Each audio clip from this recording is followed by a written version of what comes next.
In the life of Africa, what if everything you've heard about Africa is only half the truth? Not the poverty, not the corruption, not even the war, but something deeper, something history doesn't fully explain, because what nobody tell you about Africa might change how you see the entire world. I wish to make our position plain beyond any matter of doubt as regards the African continent.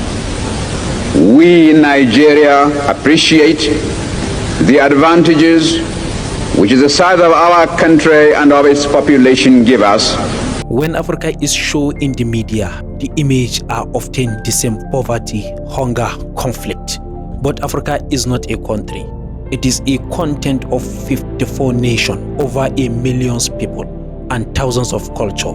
Cities like Lagos, Nairobi, and others are full of innovation, business, and younger entrepreneurs building the future. So why does the world keep seeing only one side? Because the history of Africa has been told most by the outsiders. Long before colonialism, Africa had powerful empires, trade routes, and knowledge system. Kingdoms like Mali, Shanghai, and Great Zimbabwe control wealth and trade across the continent. Gold from West Africa helped build economics from beyond the continent. Scholars in Timbuktu were studying science, mathematics, and philosophy. Africa was not behind. It was connected, organized, and evolving. Ban na iya duk abin da zaka gaya min a yi min maganan gaskiya fi sabilillahi, ni siyasan baki na cacan baki. The turning point was the call for colonization. European powers arrived not to develop Africa but to extract from it. At the Berlin Conference in 1984, Africa was divided without African voice present. Borders were drawn without care of culture, language, or identity. Communities were split, rivers groups were forced together. This wasn't about land, it about control, economic, political, and philosophical. Even after independence, the system doesn't fully change. Many African economies were still designed to export raw materials and depend on foreign markets. Oil, gold, and diamond living in continent. Finished goods come back at higher prices.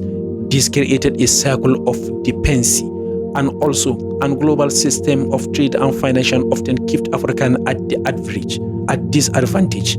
But here's what nobody's tell you. African is not poor, it is a rich resources, culture, and potential. What exact is not a lack of wealth, but a history of how wealth has been managed, controlled, and sometimes taken. Another truth, not all Africans' challenge come from outside.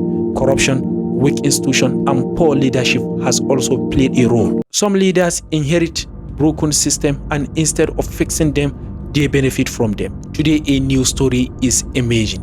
Young Africans are building tech startup, creating music, and dominate global chat and sharpen global culture.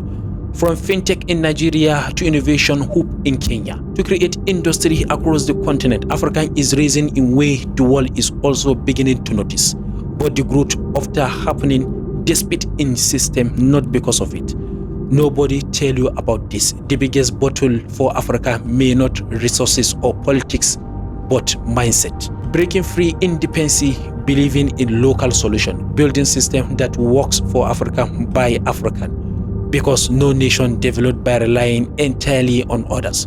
So the true African is not just in past, but its potential. A continent misunderstood, a story unfinished. And the real question is, when Africa fully tells own story, will the world be ready to listen?